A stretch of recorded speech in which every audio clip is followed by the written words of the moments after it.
Few mutants were as important in the shaping of Krakoa as a nation as Raven Darkholme, but now that the island is no more, Mystique will be forced to return to her roots. But is this a good thing or a bad thing? Well, let's hop into the pages of Mystique issue number 1 from Declan Shalvey and find out together. So then, as we join the newest issue, we see where Mystique and her wife Destiny ended up settling after the fall of Krakoa. It seems that they eked out a nice little living in the wilderness, in that same sort of self-imposed exile cabin that all sorts of different characters in media go to. Now, as I mentioned in the beginning of the video, with the island nation of Krakoa being no more, Mystique has been forced to return to her old life as a spy in hopes of making ends meet. This is actually kind of a fun story thread that we've been seeing all throughout the From Ashes era of X-Men stories. Basically, Krakoa managed to keep busy all of the evil and morally dubious mutants. But now that they don't have a paradise island and free room and board anymore, they gotta go back to what they know, and what they know isn't very nice. From there, we transition on over to Germany, where we meet on up with Maverick, famous mutant mercenary who just so happens to run in all the same sort of Weapon X-tinged circles as Wolverine. Today, though, he's actually being paid by S.H.I.E.L.D. to assist the German police in dealing with what they believe to be a cornered Victor Creed Sabretooth. Of course, because this is a story about espionage, nothing is what it seems. It's actually the German cops who get suspicious of Nord right away. He can't seem to remember any of their names, and he's bleeding, which is weird because as far as the world knows, Maverick still has his healing factor. Obviously, as the reader, we're supposed to think, hey, that's not Maverick, that must be Mystique masquerading as him, but no, wait, surprise, twist within a twist, Mystique is actually one of the German cops. Raven transforms and ends up cutting through Maverick's team like a hot knife through butter, while also revealing that she was actually running around as Sabretooth in hopes of trying to get Maverick out of hiding and onto this job. When Maverick's reinforcements come, Mystique also plays that oh-so-classic shapeshifter trick of turning into Maverick and then making the last grunt left standing decide who to shoot. Hell, Mystique even says she loves that trick because in her experience they never end up shooting the right one for some reason. Now, if you're like me at this point, you might be saying to yourself, hey, didn't you mention the Agents of S.H.I.E.L.D. before? What the hell has been going on with them? It feels like no book has actually talked about them outside Ryan North's Fantastic Four since, geez, I don't know, the end of Secret Empire? Well, thankfully this is a spy book through and through, and if Mystique is going to be our villainous protagonist, we're going to need a heroic antagonist, and that role here is very nicely filled by Nick Fury Jr., who, as we see life in the American government, haven't exactly been too kind to since the fall of S.H.I.E.L.D. The organization is a shell of its former self, and poor Nick now spends the rest of his days in a dingy CIA basement cataloging every piece of Krakoan assets that are now officially in the wind following the dissolution of the Mutants Island state. Oh my god, he spends his days thinking about X-Men and where everything is. His job is basically my job. Things start to look up, though, for Nick Jr. when he ends up getting approached by none other than his very famous father, Nick Fury Sr., who, god, I can't even remember the last time I saw him.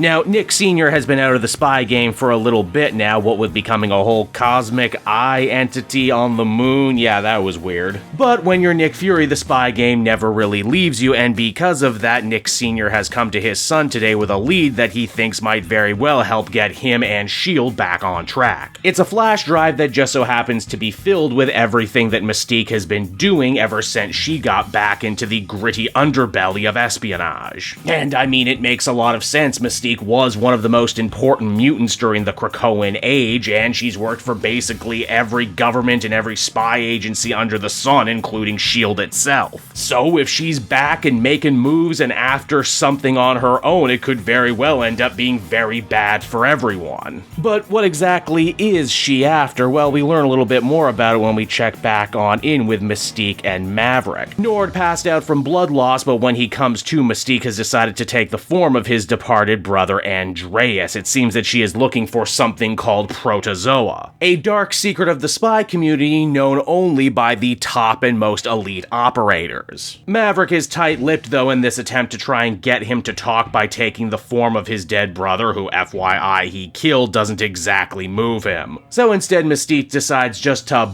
box up Maverick and take him with her. Now, if Nick Fury Jr. is going to lead a massive international manhunt for Mystique, he's going to need funding, and he hopes he can get some from his old friend Maria Hill, who seems to be doing a lot better than he is. She seems to be the one who's actually in charge of the day-to-day operations of S.H.I.E.L.D., well, what little operations they can still do. Even Maria seems to hate the job as it is now. Used to be they had helicarriers and hologram mission reports. Now they have actual paper files, meaning that if Fury's looking for money, he just quite simply isn't gonna be getting any. And that if he's serious about bringing Mystique to justice and trying to win back some of his lost honor, it looks like he's going to have to do this the old-fashioned way by pounding the pavement and doing damn good spy work. Mystique, on the other hand, doesn't seem to be hurting for money at all. In fact, we see her pull off a daring robbery against a woman who's funding several mutant hate groups. Mystique steals her banking information before crashing her mega yacht and riding off in her own limo. It seems that whatever this protozoa thing is, it's bigger than just money, because if Mystique just wanted to get paid, she very easily could. The plot further ends up thickening too when Nick Fury returns home only to have his house explode around him. The implication is that Mystique did this because we see a woman watching from afar, but we never actually see her face. And of course, how could Mystique know that Nick Fury is looking for her so soon?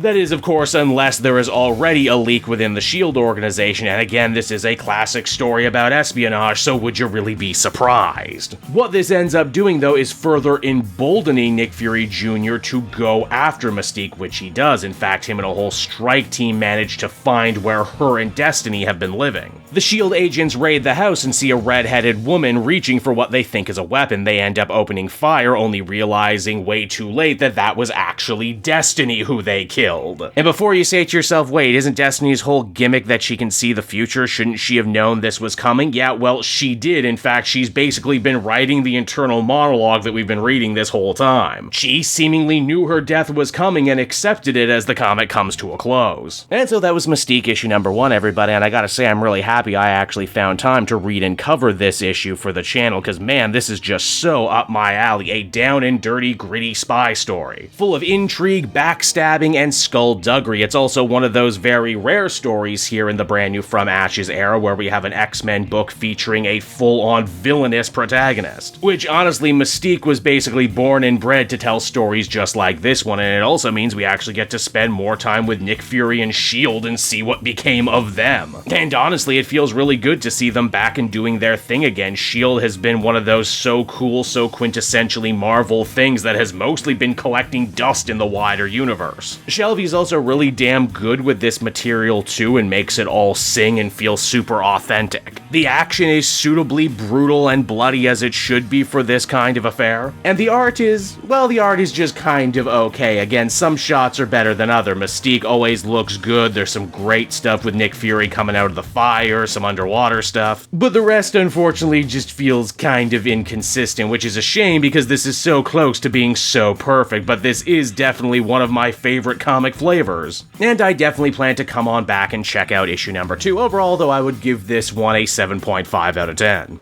Hey there everyone, it's your pal Cape Joel again, and if you're seeing my face right now, that means you watched to the end of the video, and I'll always be grateful for that. Retention helps in this crazy YouTube game, and so does becoming a patron. If you head on down to the description, you can find a link to my Patreon page. Recently just redid all the tiers, a lot of cool stuff offering up there, exclusive commentaries, exclusive polls, behind the scenes concept art for Capes and Quest. That's the brand new D&D show I've started soon. Never been a better time to become a patron. You can become a patron for as little as $1 a month and help the channel grow and, help me continue to deliver content like what you just saw. So I want to thank you all, and I will see you again next time. Bye-bye.